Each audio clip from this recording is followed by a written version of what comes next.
Рахмат, урматтуу кесиптештер. Биз бир мисал параллелдерин карайлы да. Достук дайым эки тараптуу болот да.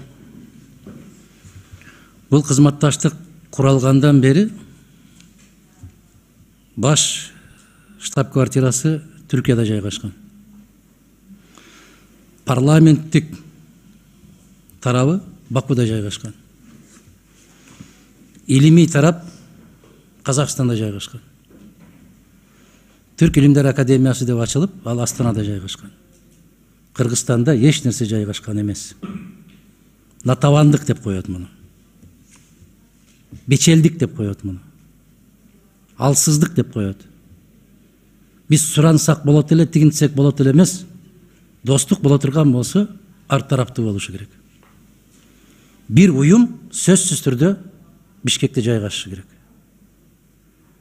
Курулганда бул 4 гана өлкө курулган. Кийин Өзбекстан кошулду.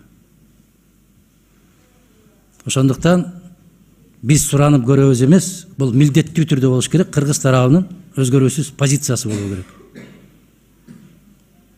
Сыйласаң сый көрөсүң.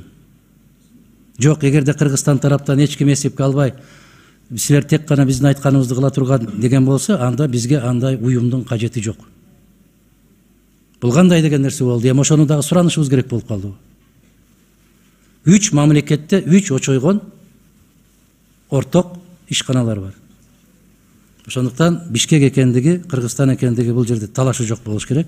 Биринчиден, экинчиден, ошончолук чоң өлкөлөр фонд түзүп аткандан кийин Бишкектен дагы бир окуу жайдын имаратын бошото коюп, ал жерди аябай сонун кылып, оңдоп түзөтүү иштерин кылып, анан сунуш кыла койбой, жер бергиле.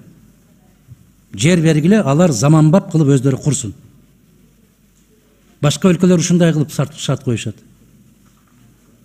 Анан ушул бечелге жөтөлдүн эмне кереги бар дегендей кылып, сөзсүз түрдө бир мекеме ишкананы кууп чыгасыңар дагы. Ошол жерден анан зыңкыйтып, оңдоп түзөтүү иштерин кыласыңар, ошол жерге жайгаштырасыңар. Шарт ушундай болуу керек. Ушуну, урматтуу кесиптештер, азыр парафирование процесси кетип баратат, туурабы? Ошол парафирование процессинде зыңкыйтып биз ташка тамга баскандай кылып жазып коюшубуз керек. Ратификация болуп аткан учурда дагы оговорка деген түшүнүк бар. Ага чейин дагы далай баскычтар бар. Ушул иш башталганда Кыргызстандын позициясын так белгилеп коюшубуз керек. Биз жер бөлүп беребиз. Курулуш бизде курулушу керек. Ушуларды көрсөтүп жазышыңыз керек, Айнур айым. Парламенттик Түркпа Азербайжанда жайгашкан. Илимий академия Казакстанда жайгашкан. Башкы офис Түркияда жайгашкан.